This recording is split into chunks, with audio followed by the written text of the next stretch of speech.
Well, congratulations to everybody that's here, and thank you so much for making this a wonderful virtual Mountain Laurel.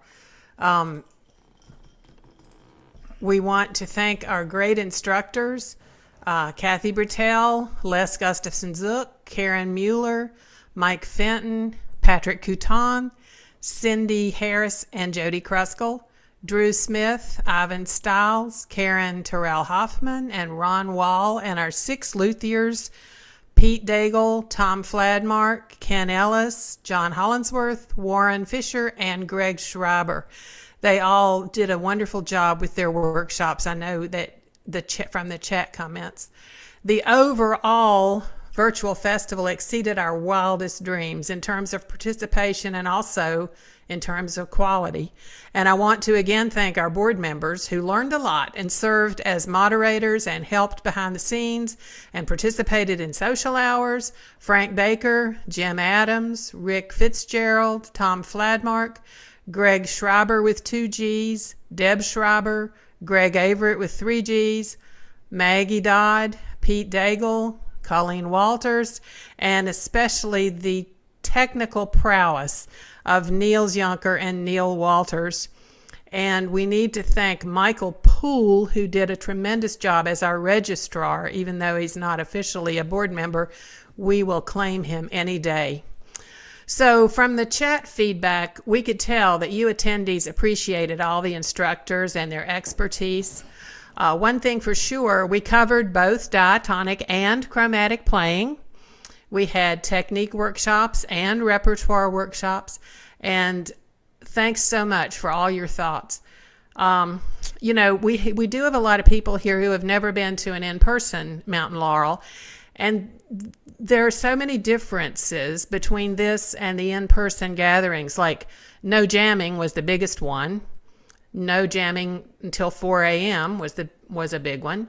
No getting to hang out with our performers one-on-one as you see them on site, because they are out amongst you all the time. We didn't get to visit our wonderful vendors and luthiers and try out their harps at their tables. We didn't get to have a silent auction, but we know that we reached lots of new people and new players, and we're really happy about that. 2020 was to have been our 30th Mountain Laurel Autoharp gathering. And of course, we got blasted by COVID. And now in 2021, we've had this virtual gathering, but we made the conscious decision that this was not going to be our 30th gathering. So we had booked a very special lineup for our 30th gathering in 2020. And some of them taught virtually this year. And they will still be our performers for the 2022 in-person gathering. So our 30th in-person gathering in 2022 will have this performer slate: Les Gustafson-Zook, Cindy Harris, June Moshery, Karen Mueller, Ivan Stiles, and Ron Wall. And of course, we always have other workshop leaders to round out the program. So those of you who come next year will be very happy with the offerings, I believe.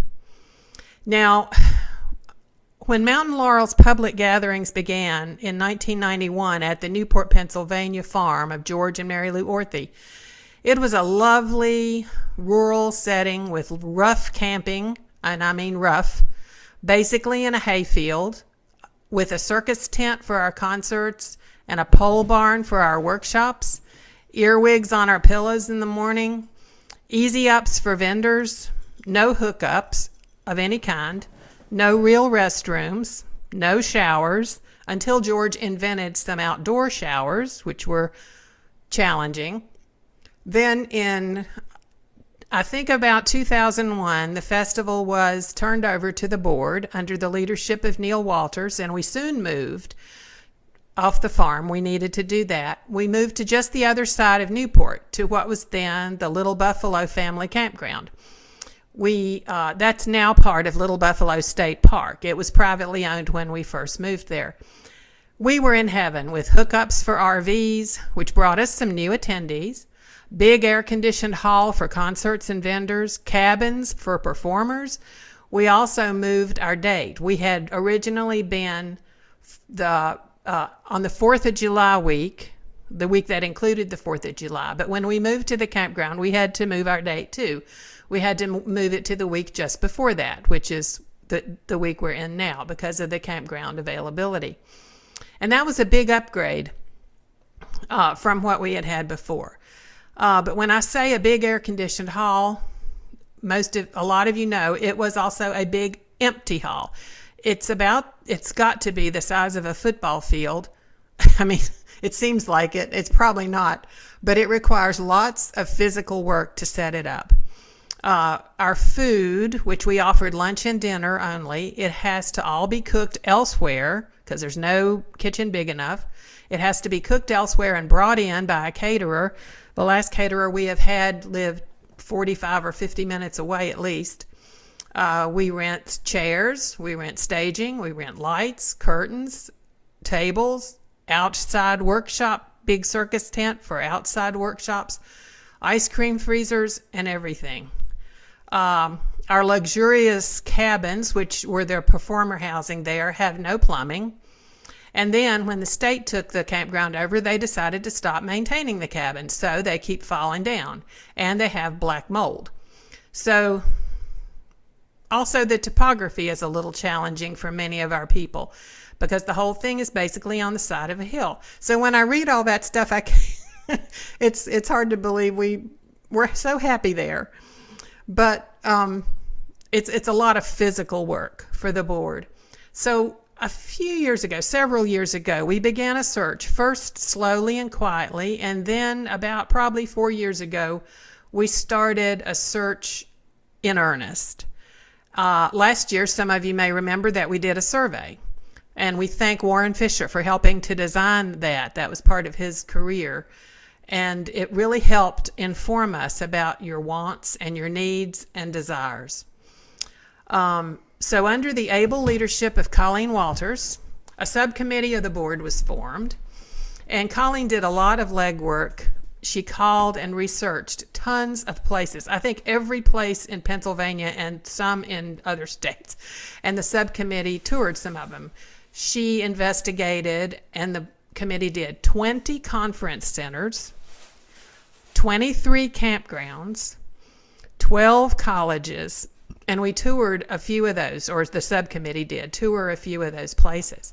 One of them was one of the campgrounds we toured was way up in the Poconos near Scranton. I mean, we went far afield. None of these had everything we wanted. Most of the places, we would have rather stayed at Little Buffalo. Lodging, we are picky. We wanted lodging and camping on site, more air conditioning. We wanted less physical work because, we're not as young as we used to be. We wanted reasonable costs. We wanted availability. And we really were picky and wanted you to be pleased with whatever decision we made, whether it was to stay at Little Buffalo or move to a new venue. And we really were almost like at the end of our search. And we finally, just this spring, we settled on one place that miraculously satisfied all of our criteria. And I'm going to try to do this correctly.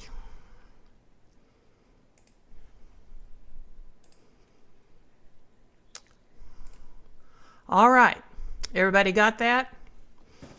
Our 30th MLAG is going to be at Shippensburg University. We're going to sail right into the future. And the website of the university is ship.edu.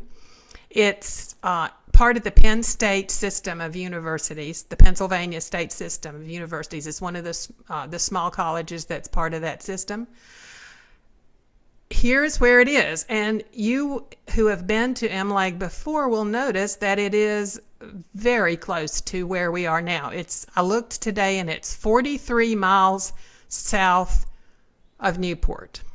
So it's above, let me get this right, it's above Chambersburg on 81 and it's below someplace, Carlisle. And it's about 4 or 5 miles off of 81 in a very in the same beautiful area that we've been in for so many years. It's very convenient for for getting to. We also had to change our dates because the dream building that we wanted and the dream facilities that we wanted are taken up at this time by new student orientation. And we really don't want to be there when the new students and their parents are there. So our new dates are June 6th to 12, 2022. So mark your calendars now. And we have a commitment from them that we will have that first full week in June every year, which is the first week that all the days from Monday through Sunday are all in June. We checked with other, we looked at our calendar. We checked with other Autoharp Fest things. Some of them knew what they were going to do next year. Some of them said, we don't know what we're going to do next year. Go ahead and do what's best for yourself. So that's what we did. Our actual gathering will be from Wednesday through Sunday, June 8th to 12th. And so that's just like this virtual gathering. And those of you who are new may not even know, because we haven't mentioned it, that we have pre-gathering classes on Tuesday all day and Wednesday morning. That's where you get 9 hours of concentrated instruction from one instructor, and we have them at 3 different levels. And you do pay extra for that. So your registration fee for the actual gathering will get you the Wednesday afternoon through Sunday afternoon. And the pre-gathering classes are, I want to say, about $130 extra. And the instructor gets most of that. So that's extra money for them too. So we have 3 of those, and then we have our actual gathering that was kind of like what we had this week. It's not like it at all, but anyway, it's the same date. So mark your calendars now for the next gathering. Now, we had all these criteria that we wanted. Do we have on-site lodging? Yes. We have a dormitory called Seavers Hall, but I even hesitate to call it a dormitory. It is so luxurious. I'll show you the floor plan of a room. The lodging fee that you pay to stay in Seavers Hall includes all of your meals, breakfast, lunch, and dinner, from the time you check in to the time you check out on Sunday. And we get to stay for a late checkout on Sunday. So if you stayed in a hotel, which all of the hotels near Newport are like 15 or 20 miles away with sketchy facilities. So at Seavers Hall, we'll get to stay in. We will be the only group in that building.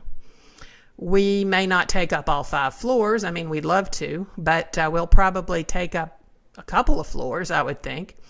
Every person will only have to share a bathroom with one other person at the most. So even the dorm rooms with 2 twin beds in them have their own private bathroom in them. I'll show you that. This is a big deal for those of you who have been to Little Buffalo. There are rooms and there are suites. So there are some different types of rooms. Every person's going to have a closet. There's plenty of common areas in the building that we will be allowed to use. And of course, since we're the only ones in there, we're not going to have quiet hours. And of course, everything's air conditioned. It's a beautiful building. Here's a kind of like you were looking down in a shoebox of one of the rooms that, just the normal dorm room with 2 beds in it. So you can see that it has 2 beds. I don't know if you can see my arrow, but maybe you can. Each person has a desk. Each person has a dresser. Each person has a closet. There's a wash area. There's a bathroom. And that's where you come in. So to me, they looked, the one we went in, we visited this place in April. It looked like a small motel room or hotel room to me. And this is what they call a B suite, which is 2 people, 1 bedroom, and 1 bath. They also have rooms with 2 people and 2 bedrooms, like you have a little partition there and have a little private area for yourself if you have a roommate that you are not that you're, maybe is just a friend. And then they have ones with 2 bedrooms with 2 beds in them each. So 4 people could do it, but still everybody has a private bathroom with just one other person sharing it with you. So that's good. Do we have camping? Yes. One of the deals with the colleges and universities, a lot of them do not allow tenting or RVs on the campus. Shippensburg has been very accommodating to us. It's dry camping, so there's no hookups, no electricity. But the tenting area is in a grassy shaded loop. We'll put some portable bathrooms there, and nearby there's a pavilion with 24-hour restrooms. The wheeled campers would be on the edge. It's on pavement, but it's on the edge of a big grassy area. Everybody, they are letting us give every person a key card to the dorm. So everybody, no matter whether you're staying in there or not, will have a key to get in the dorm.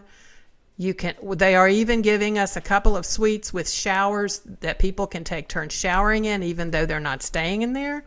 And of course, if you have a buddy in the dorm, you can, and they don't mind you using their shower, you can. So there are showers available, and they are not far from those areas at all. And there's a pavilion nearby with 24-hour restrooms. So it's a nice place. I couldn't find a picture of that tent area. I wish I could have, but it's nice. You just have to cross a little street and then go over a bridge across a little stream. And then there's actually in that grassy loop for the tents, there is a picnic pavilion with tables and a covered pavilion. So it's a nice area. Can we eat? Oh yeah, we can eat. We don't have to bring our own food, and all the meals are included in the lodging price that you pay to stay in the dorm.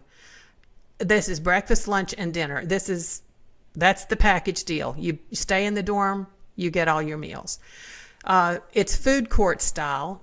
So you can go from station to station, get whatever you want. They have all the options that we have tried so hard to provide with our caterer. They have them all right there.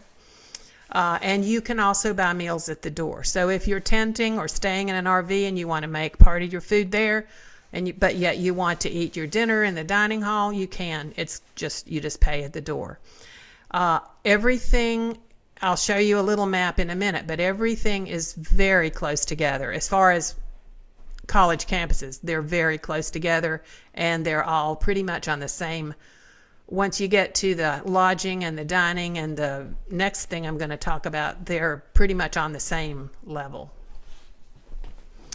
And do we have concerts and workshops and vending? Yes. I don't even know how you say this first word, but they all call it the Cub. So that's what we will call it too.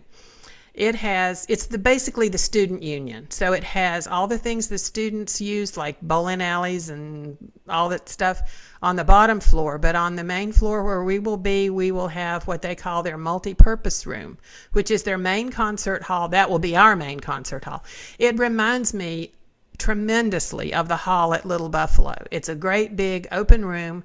However, the staging is already there, the curtains are already there, the chairs are already there, the lights are already there, the sound is already there, and we are able to use it all the way we want. We will also be the only group using this building when we're there, pretty much. There is a lobby. It's very nice and open, and that's where our vendors will be. So when you go in, you'll see the vendors. You'll go into the main hall, which will also be used for some workshops. There are plenty of workshop rooms that are like classroom type size things that we can put chairs in a circle and have. And it's a very nice modern building with many open areas and vending machines on the bottom floor. And it's right across the street from the dining hall. So they're kind of all in a row there. And is there jamming? Of course. 24 hours of jamming, however you want. There's plenty of spaces outside. I've just shown a representative, part of their grassy area. I'm not sure if that's right next to us, but it kind of looks like it. Plenty of spaces, and then there are common areas in Seavers Hall and the Cub. It'll be just like at Little Buffalo, where we will probably have to be out of the Cub at a certain time at night, because they will have a housekeeper or a staff member that will have to be there as long as we're there, so we can't push it too much. There's grassy spaces. That bottom picture is a patio that's right outside of the Cub. There's just tons of spaces like that there. And then, of course, in the tent and RV areas, they're not close to anything that you would bother. You can play all night long if you want to. This is a little map of the little area of the campus where we will be. Now, the whole campus goes way out to the left here, and it's not a huge campus. I mean, it's not huge. But Seavers Hall is the lodging. The dining hall is here, and this is the Cub. So you see they're quite convenient to each other, and these are all on the same level. This is where the RVs will, oops, sorry, back. This is where the RVs will park, and this area all in here to the right of that is grass. That blue square is a hockey rink. I don't know if any of you all want to use that, but this is a a picnic pavilion with restrooms attached that they said they would leave open for us 24 hours. There is a little slope going down from these three buildings down to that area. The tent area is back behind the dorm, down a little bit, and there's a street, and then I don't even know if I see the little, well, this is the street and that's the stream or something. But anyway, that's where that is. So you just come across. You might have to go up the little slope, go in the dorm, take your shower. At first, they were going to give us showers way over here at the field house. And then she said, I think I'll give you some showers in the dorm. And since everybody, no matter where you're staying, is going to have a key card to get in the Seavers Hall, then fine, we're going to have it. And so that's going to be our little area. And from what I understand, there will not be any students there because they will have graduated and gone away, and the orientation students will not be there, so we will pretty much have it. Let's see. I think that's all I needed to say about that, except that when I say everything of this is on the same level, of course, since this is a state college, state university, everything is completely accessible in every way. So, MLAG will have all the same features that you've come to love. Workshops, concerts, the contests, jamming, vendors, the bazaar where people sell their own things. It's like a swap meet. Autoharp Toss will find a place there won't be hard to find a place. Silent auction, and which is something that we've always had, and I think we can find plenty of space to have that too. And it will have more. It'll be completely accessible with on-site lodging, with all your meals included, all air-conditioned indoor venues for the workshops, no more workshop tent that's 100 degrees while the other pre-gathering class is inside the building with air conditioning. Adequate facilities. Okay, we were happy. We were really happy when we saw the number of facilities in the Cub. Deb is laughing. Free, reliable Wi-Fi for everybody. We're going to stream the concerts like we did a few years ago because we will have reliable Wi-Fi. And we are considering a virtual component. I know we've had a lot of comments in the chat about hybrid, a hybrid type of thing. We're considering that, so that we'll see how that goes. So tonight's breakout rooms are going to be a little bit different, and tonight's social hour is also a half hour longer than the others because we knew it was going to be long. It was going to be the last thing that we were all together at. So we're going to have the main room. I'm going to stay in the main room, and so are a lot of the board members, in case anybody has questions about the move, the facilities, and whatever we can answer, we will try to. Several of us have been there and seen it in April, and others have not, but they have heard our reports and know what's going on. We have made the commitment not to raise our registration fee for next year. And that's about all we can say about finances, but we are certainly open to any questions you may have. So the main thing I want to tell you to remember to do is mark your calendars now for June 6th is the Monday through the 12th, the Sunday, the first full week in June, and that we will be at Shippensburg University. I do encourage you to go to their website, which is ship.edu.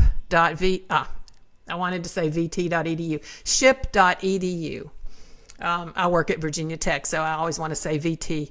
Ship.edu, and that will get you there, and you can see general pictures and things. But I honestly got most of these pictures when I just Googled the different buildings and stuff. We typically, at the end of the concert on Sunday afternoon, right before we have had to move tons of stuff and pack up everything, we have had Neil and mainly Neil lead us, and Colleen and whoever lead us in the song Family Reunion. Now, last year at this time, of the subcommittee plus me and John went up to a campground in the Poconos near Scranton. It really wasn't suitable for Mountain Laurel because they have a lot of seasonal campers that stay there all summer, and I think we would probably have run them out.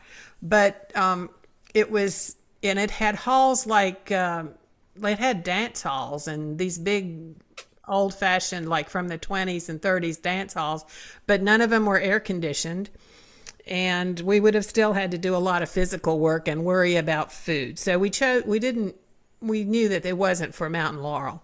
But we sat down by the lake that they have and sang Family Reunion, and we have shared it before, but that's going to be our ending for tonight. So thanks to everybody for what you've done this week.